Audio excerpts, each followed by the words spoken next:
Film Dirty Vote yang kita saksikan telah beredar dan sudah ditonton kurang lebih 6 juta view ya. Itu merupakan film yang sangat luar biasa di tengah kondisi kita sedang regenerasi kepemimpinan. Tentunya ini menjadi sebuah sumber utama agar masyarakat bisa lebih tercerdaskan, lebih kritis, membangun sikap kritis, dan juga menjadikan masyarakat kita lebih melihat dari berbagai macam sisi. Artinya helikopter view ya, melihat semua dimensi secara utuh, tidak hanya opini-opini yang dibangun oleh pihak tertentu, tetapi juga bisa melihat sisi lain dari pihak-pihak yang melihat ini secara berupa informasi, fakta, atau data yang disajikan. Ini menjadi sebuah anugerah ya buat kita semua agar ke depan pemilu tidak lagi diisi oleh hal-hal yang diduga terkait dengan kecurangan-kecurangan. Maka film ini tentunya menjadi bahan kita perenungan bersama bahwa ini bisa menjadikan diri kita lebih hati-hati lagi nanti dalam melaksanakan pemilu, menyelenggarakan pemilu dan seterusnya hingga nanti hasil rekapitulasi dari KPU. Maka tentu bila ini dipandang sebagai fitnah, kebohongan, tentunya ini harus dibuktikan ya, apa betul atas kajian akademis film tersebut adalah sebuah kebohongan, fitnah, dan seterusnya. Mari kita ungkap secara jelas. Saya Ram Arif.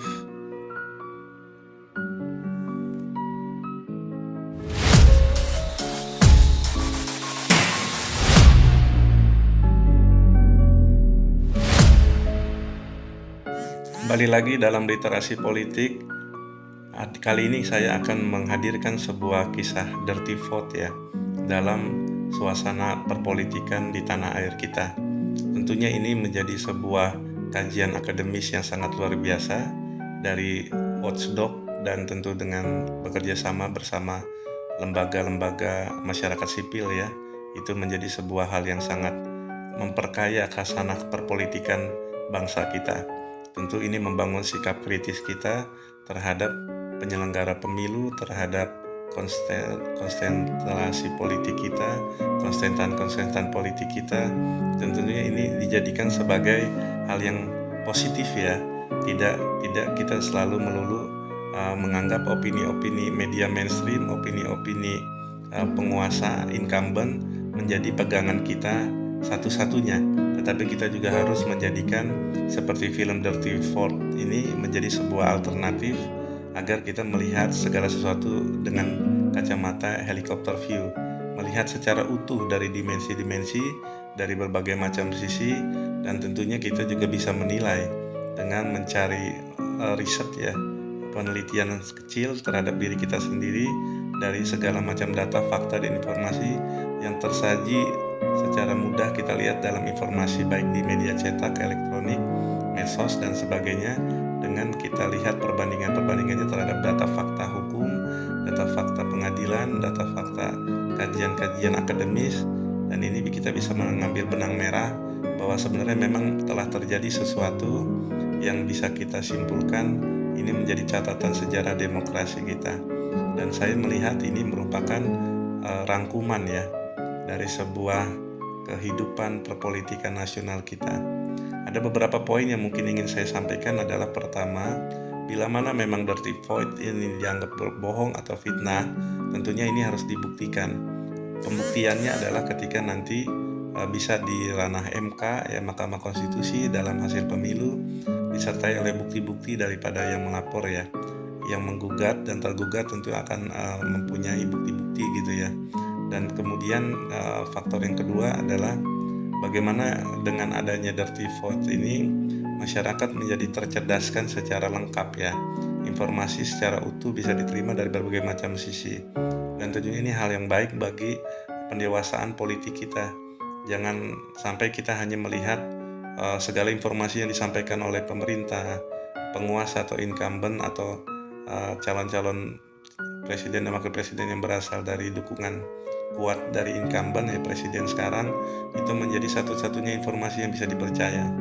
Bahkan untuk lembaga-lembaga seperti KPU, Bawaslu, MK dan sebagainya pun yang notabene itu kita sudah sangat bisa lihat terang benderang jelas dengan mata telanjang bahwa itu merupakan ada tanda petik ya keterkaitan antara hubungan-hubungan baik yang tadi kita lihat ada personal, keluarga, dan juga ada kepentingan-kepentingan yang selaras, termasuk dalam dugaan terhadap hasil-hasil survei yang menggiring opini untuk bisa memenangkan angka sementara daripada calon tertentu.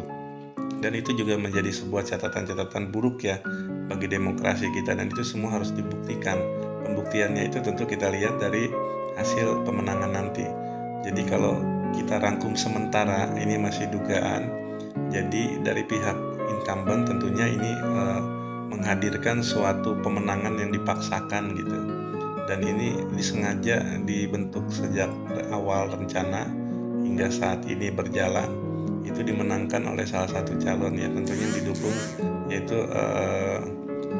pasaran ya, maksudnya adalah calon nomor 2 ya, Prabowo Gibran ini tentu dipaksakan untuk menang dengan berbagai macam strategi, baik infrastruktur politik, kekuasaan yang dimiliki, dan tentunya juga kerja-kerja yang tidak terungkap ya, agenda-agenda tersembunyi, dan itu adalah dugaan-dugaan sementara, kesimpulan-kesimpulan sementara, sehingga nanti kita bisa melihat secara gamblang bagaimana mereka memaksakan pasangan nomor 2 ini untuk dimenangkan, sehingga apapun yang terjadi, apapun lawan dari pasangan yang lain, itu semua mereka sudah siapkan, dan bahkan antisipasinya sudah mereka siapkan.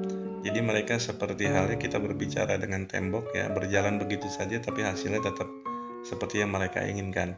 Itu dalam kacamata versi kubu incumbent gitu ya.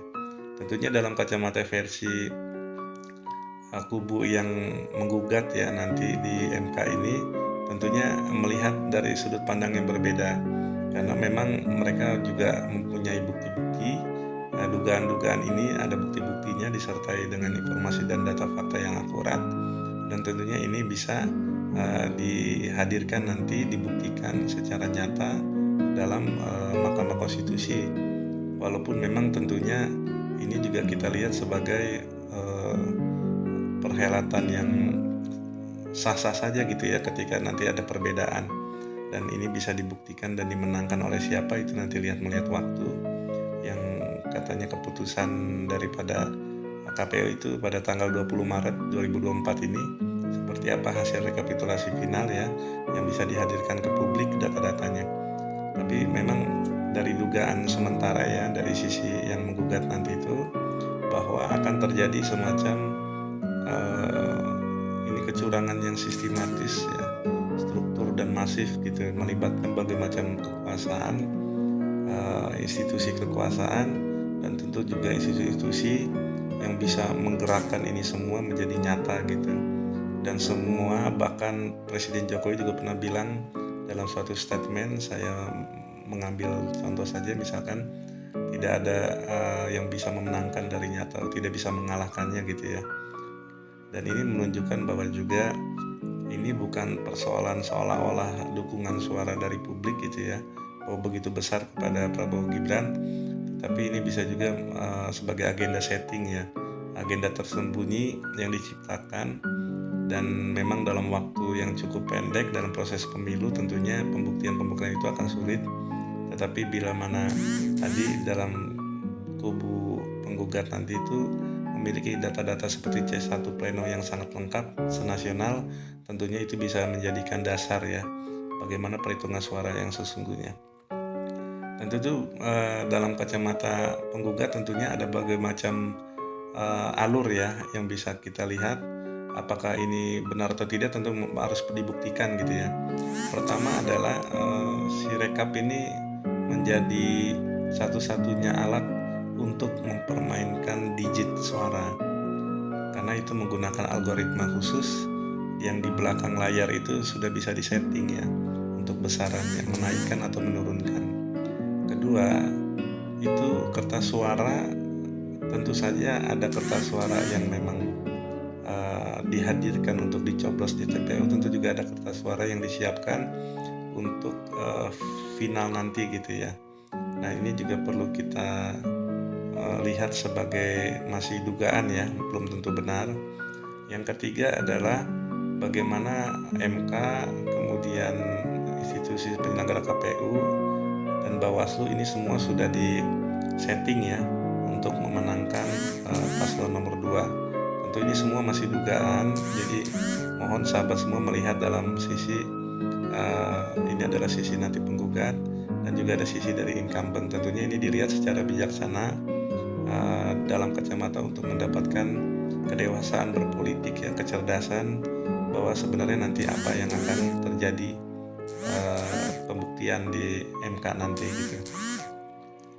Dan tentunya ketika ini terbukti ya resiko dan konsekuensinya sangat besar ya, apalagi ciri-ciri yang di kacamata penggugat terhadap incumbent itu mulai dari ada masalah kode etik di MK ya, yang merubah dengan mudah kepentingan untuk Gibran tanda petik ya, bahwa bisa meloloskannya sebagai cawapres dengan tentunya sedikit keterpaksaan ya MK, tapi sudah diputuskan juga tuh oleh Dewan Kehormatan Penyelenggara Pemilu itu DKPP bahwa ini adalah menyalahi kode etik ya bagi ketua KPU dan jajarannya.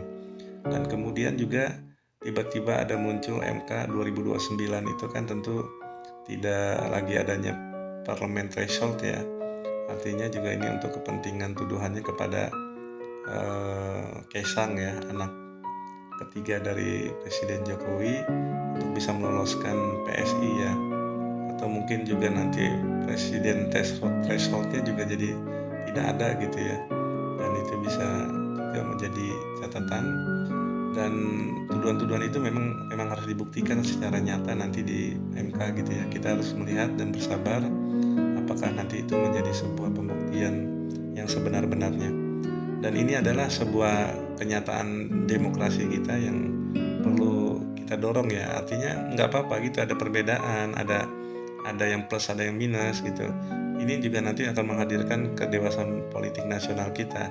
Biarkan saja ini berjalan, dan tentunya itu memang harus dibuktikan secara nyata, dibuktikan secara benar bahwa apa-apa yang dituduhkan, apa-apa yang disangkakan itu terbukti atau tidak dalam sebuah pembuktian yang sudah ada ranah-ranah hukumnya gitu ya, misalkan di MK. Dan saya melihat ini adalah hal yang baik gitu ya. Jangan sampai suara-suara yang sudah disetting itu secara digital itu bisa mempengaruhi, mencederai suara-suara yang asli diberikan oleh masyarakat. Ada kehilangan suara dan seterusnya, tidak terwakilkan dan seterusnya. Itu juga menjadi catatan kita bersama bahwa demokrasi ini sesungguhnya adalah dari rakyat, oleh rakyat, dan untuk rakyat. Demokrasi kita dianggap adalah masih kental dengan transaksi uang gitu ya. Dan itu yang jadi catatan juga bahwa segala sesuatu macamnya bisa dibeli, padahal nasib bangsa ini tidak bisa dibeli gitu ya. Nasib bangsa ini tidak bisa disepelekan, nasib bangsa ini tidak bisa direndahkan, karena semua itu membutuhkan proses dan perjuangan untuk perubahan itu tadi ya. Dan oleh karena itu kita jangan sampai merasa hal-hal yang terjadi ini merupakan hal-hal yang dianggap sepele, karena kalau kita menganggap sepele hal-hal ini sifatnya kecurangan-kecurangan itu, maka dalam nanti penyelenggaraan Indonesia, negara ini ke depan akan terjadi hal-hal yang menyepelekan kita juga gitu, dianggap biasa, didiamkan, dicuekin gitu. Mereka akan berjalan seperti agenda mereka sendiri tanpa melihat, merasakan, memperdulikan apa-apa yang terjadi di masyarakat, terutama dalam hal sosial, budaya ya. Dan itu tidak menjaga kepentingan masyarakat, tidak menjaga teknologi agar tidak berdampak negatif pada masyarakat, tidak menjaga ekonomi untuk kepentingan masyarakat, hanya untuk kepentingan pribadi atau kelompok, dan tidak menjaga kepentingan masyarakat dalam hal kehidupan, hak ya, terutama bagi masyarakat seperti halnya anak yatim piatu yang sebenarnya pasal 34 UUD 45 itu harus dijaga gitu ya, dan janda, fakir, miskin dan seterusnya. Itu ini juga harus jadi perhatian utama daripada pemerintah gitu ke depannya. Dan ini sebenarnya sudah banyak tercederai kita, demokrasi kita itu, karena hak-hak itu tidak benar-benar dijaga oleh pemerintah gitu ya, oleh kepemimpinan nasional kita.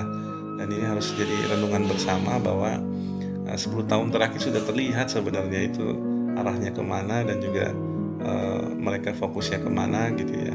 Kemajuan-kemajuan yang bersifat ekonomi, yang bersifat kemajuan infrastruktur boleh boleh saja untuk daya saing jangka menengah atau panjang gitu ya. Tetapi juga kita harus melihat bagaimana jangka pendek kita gitu ya. Banyak hal-hal yang pemerintah luput gitu ya, dan bahkan itu mencederai demokrasi kita, mencederai kepentingan masyarakat kita gitu ya. Sebenarnya uang-uang yang besar itu, politik anggaran dan seterusnya, bisa digunakan untuk hal-hal yang lebih positif dan lebih bermanfaat, berdampak langsung kepada masyarakat. Tidak bisa ditukar dengan BLT, tidak bisa ditukar dengan makan siang gratis, tidak bisa ditukar dengan bantuan sosial yang sifatnya sementara itu ya, jangka pendek, yang sifatnya hanya untuk kepentingan sesaat aja, itu untuk mengobati sesaat aja ya. Ibarat sakit itu hanya diobati sementara saja, padahal ya, organ jantungnya tidak diperbaiki gitu ya dengan baik. Jadi sebenarnya yang dibutuhkan adalah membangun sistem yang kesejahteraan dengan pemerataan, keadilan, terus membangun sistem dengan hak dan kewajiban yang jelas, juga membangun sistem dengan kejujuran gitu ya. Dan ini merupakan sistem yang bisa dirasakan nanti manfaatnya oleh banyak pihak, oleh masyarakat, semua warga negara Indonesia, bila mana sistem ini dibangun secara baik, secara benar, secara adil ya, untuk pemerataan tadi gitu ya. Memang sudah Indonesia sentris orientasinya semua, tidak hanya Jawa sentris, tetapi itu harus diwujudkan dalam hal-hal yang sifatnya program-program yang betul-betul menyasar kepada manusia gitu ya, kepada keluarga, terus kepada berbasis kemiskinan gitu, berbasis kepada kesejahteraan ya, negara sejahtera, dan tentunya ekonomi yang dibangun adalah ekonomi kerakyatan, ekonomi yang untuk membangun kemandirian warga negara, membangun kemandirian bangsa, membangun kemandirian negara gitu ya. Ketika kemandirian itu dibangun dengan sistem yang jelas gitu ya, yang tepat sasaran, itu bisa menjadikan kita semua ini hidup dalam sebuah aman, tentram, damai, dan juga akan menjadikan diri kita sebagai diri yang memiliki semacam ketenangan dalam menjalani hidup. Itu mungkin yang bisa saya menghadirkan, bahwa Dirty Vote ini tentu menjadi hal yang positif ya, bagi keberlangsungan, bagi kedewasaan, bagi dinamika politik kita. Tentu jangan dituduh fitnah dulu ya, karena itu juga perlu dibuktikan gitu ya. Saya tidak sepakat bila ada opini-opini, ada persepsi-persepsi baru yang kemudian itu dengan mudah kita jatuhkan gitu ya, kita anggap fitnah, bohong dan sebagainya. Tapi tentunya ini harus dibuktikan secara akademis, secara nyata, secara hukum gitu ya, bagaimana itu menjadi sebuah dorongan kita bersama untuk selalu memperbaiki proses dalam berbangsa bernegara kita ini. Itu saja bisa saya sampaikan dalam literasi politik kali ini. Terima kasih. Assalamualaikum warahmatullahi wabarakatuh.